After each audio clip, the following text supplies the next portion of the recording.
Hello everyone. In this video, we are going to learn about the basics of percentages. You have heard about this word percentage. Okay. But so many students are not clear with this word. Let me explain you what is the meaning of this word. Whenever we are talking about per, it means we are talking about one. Okay. Centage, 10 means basically 100. So 1 cent, 2 cent, 3 cent, like that. Okay, the symbol that we use for the percentages is this. Now, for example, अगर मैं आपको ये बताती हूँ, suppose this is 30%, okay, and if you want to remove this symbol, so this will become as 30 divided by 100, okay. Suppose if I'll say 20%, so that will become 20 over 100. Basically, percentage का use क्या है? क्या use है percentage का? जैसे कि अगर आपसे आपके मार्क्स पूछे जाएं, आप बताते हो कि I got 16 marks out of 20, I got 70 marks out of 80.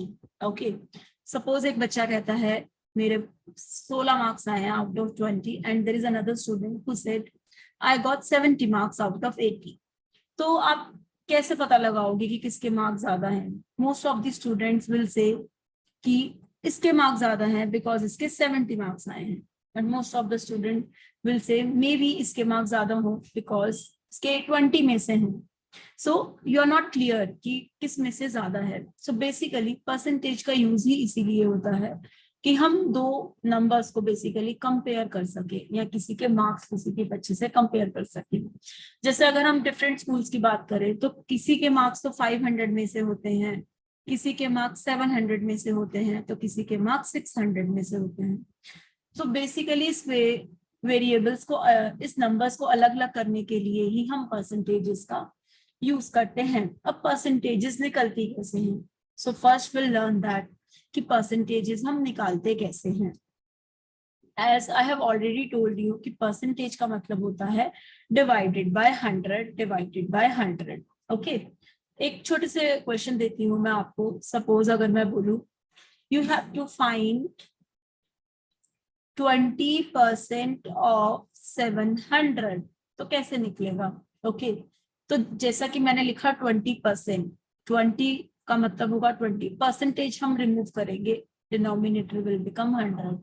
Of means multiply and with 700. How we are going to solve this? As you can see there are 2 zeros in the denominator. हम इन दोनों को इन दोनों से cancel कर देंगे.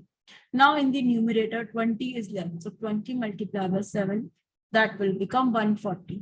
okay, तो अगर बेसिकली मैं 20% निकालना चाहती हूँ 700 का, that means 140%. 140 not percent, 140. Okay, एक और एग्जांपल लेते हैं. Suppose you are going to shopping, okay, और आपको वहां पर एक टॉय मिलता है. उस टॉय पे लिखा होता है डिस्काउंट ऑफ 30%. एंड जो टॉय का MRP है, बेसिकली जो उसकी कॉस्ट है वो है ₹500.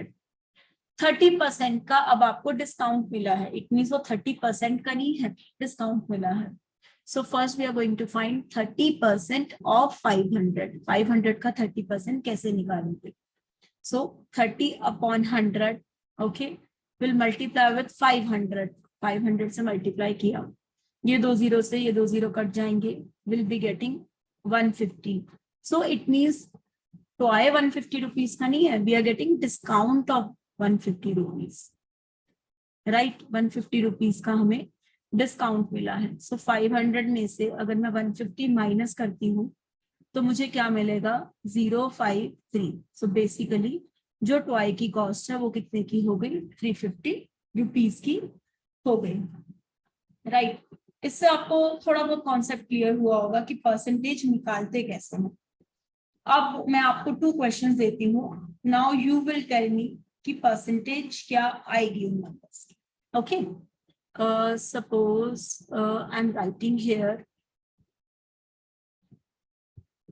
25% of 600 will be what? Okay, now you are going to tell me. And third is, if I'll tell you 30% discount on rupees 800. Okay, suppose 800 is the cost of jeans. Now you have to tell me what will be the cost after discount. Okay, what will be the cost after discount? Now you will tell me what will be the answer.